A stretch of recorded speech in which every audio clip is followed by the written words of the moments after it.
You are consuming roughly 50 pounds of cooking oils every single year. You, personally you. And you probably have no idea what most of it actually is, but the fats you eat become the building blocks of every cell membrane in the body, your brain, your immune system, your inflammatory pathways. So those 50 pounds, that might be the most important nutritional choice you are making, and you don't even know you're making it. But today, we're going to change that.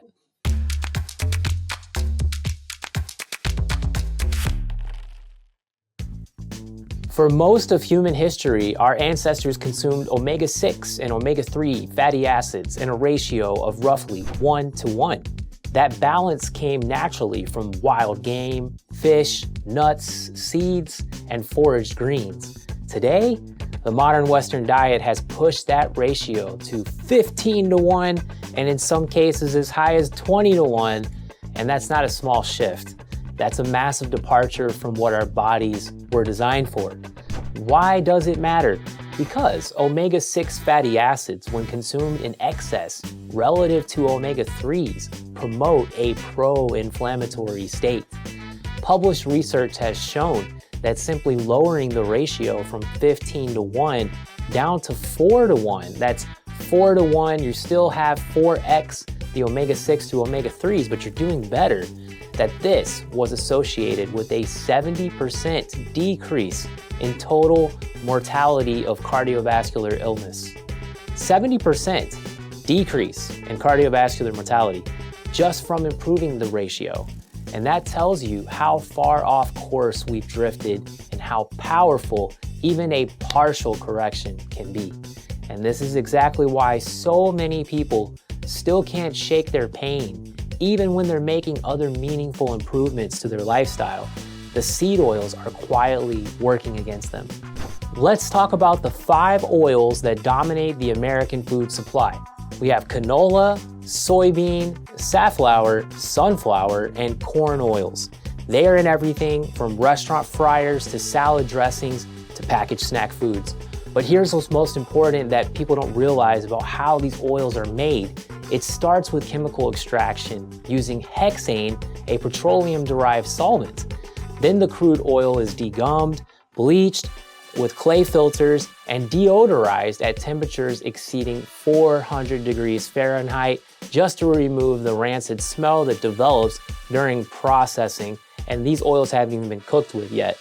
By the time these oils are bottled and labeled heart healthy, they've been stripped of beneficial nutrients and loaded with oxidized lipids, and in some cases, trace amounts of trans fats. This is not food your great-grandmother would recognize. These oils are products of industrial chemistry, not agriculture. And the problems start even before the factory. According to the USDA data, more than 90% of soybeans, corn, and canola in the US are grown from genetically engineered seed varieties, engineered specifically to tolerate herbicides like glyphosate. That means they're sprayed heavily throughout the growing season, so the raw materials for these cooking oils carry residues of agricultural chemicals before the refining process even begins. Now that you understand the problem, we can talk about the solution, the traditional fats that we actually should be cooking and using with. So things like coconut oil, grass-fed butter, tallow, avocado, and olive oil. So here's the good news. The traditional fats belong in our diet. This is what humans have relied on for millennia, and they offer extraordinary advantages. First up, coconut oil. It is rich in medium-chain triglycerides, or MCTs, particularly something called lauric acid. Your body converts MCTs into energy quickly, making it a clean-burning fuel source. It's also remarkably stable at high heat, which makes it excellent for cooking. Grass-fed butter from grass-fed sources gives you fat-soluble vitamins A, D, E, and K2, plus conjugated linoleic acid that's only found in butter, and then butyrate, a short-term fatty acid that supports healthy gut lining and digestive function. Humans have been eating butter for thousands of years. Hope we can continue to eat it. Tallow. Tallow is rendered beef fat, and it's making a well-deserved comeback. Its fatty acid profile is actually similar to human cell membranes. We're going to talk more about why that's so important. It's very stable for high heat cooking, and tallow contains naturally fat-soluble vitamins. We talked about those, and it has exceptionally low linoleic acid or omega-6 content of around 2%. That makes it an ideal replacement for the seed oils. Avocado oil is rich in oleic acid. That's a monounsaturated fat associated with healthier cardiovascular function. It's one of the most versatile cooking oils out there to use. One important note, make sure you choose verified 100% avocado oil. Studies have found that many commercial brands are actually diluted with cheaper seed oils. And the same thing goes for this next one, extra virgin olive oil. And it's one of the most researched fats on the planet. So olive oil is loaded with polyphenols and antioxidants that support a healthy inflammatory response, not causing it. And cardiovascular function, it's also well known that it's good for our heart and our brain health. The one thing to know is olive oil has a lower smoke point, generally only around 375 degrees. So it's best for low to medium heat cooking, like sauteing, finishing dishes, and dressings. For high heat frying or searing, reach for the coconut oil, tallow, or avocado oil instead. Here's something that I found out recently that may shock you too. The primary fatty acid in seed oils, linoleic acid, omega-6, has a half-life of approximately, ready for this, 680 days in your body's fat tissue. That means it can take roughly 2 years to replace just half the linoleic acid stored in your body, and up to 6 years to replace 95% of this omega-6 out of your body with healthier fats.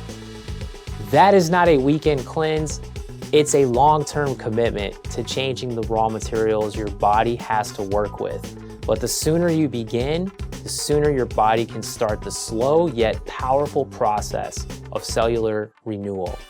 So what can you do right now?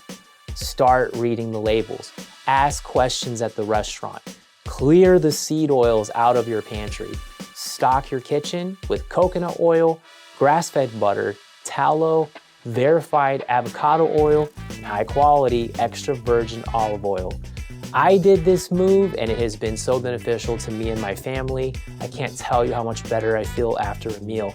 And because seed oils are so deeply embedded in the modern food supply, supporting your body's natural detox pathways during this transition is a smart move.